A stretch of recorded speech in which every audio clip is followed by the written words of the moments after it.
Next.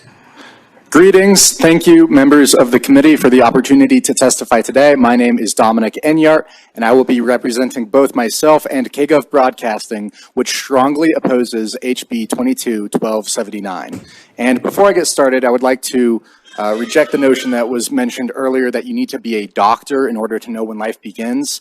That notion is equally as ridiculous as saying you need to be an astronaut to know whether or not the Earth is flat. It's absurd. Now, this bill would further codify the so-called right to an abortion in Colorado. Obviously, if abortion is evil, this bill should not pass, and therein lies the debate.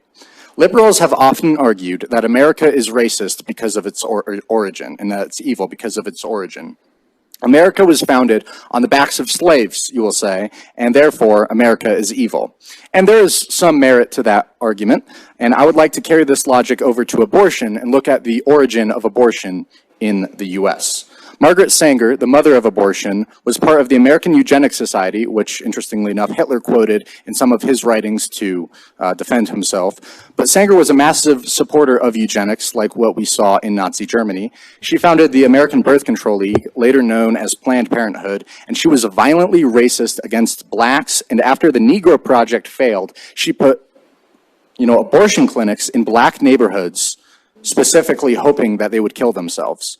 And abortion, that was her legacy. But I'd like to pull the focus away from racism for a moment and point out her intense hatred for the disabled. In her book, The Pivot of Civilization, she said the blind, the deaf, the mute, the epileptic, and the disabled are, quote, the dead weight of human waste. I know Representative Ortiz has sponsored some bills in the past which would have helped the disabled, and that is very admirable, and it's a noble motivation.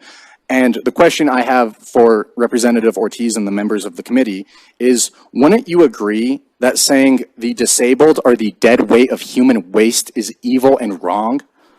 And shouldn't we do everything in our power to destroy her legacy, including voting no on HB 22-1279? At the end of the day, abortion is wrong because it's a baby, and it is always wrong to intentionally kill a baby. Thank you. Thank you, Mr. Enyart.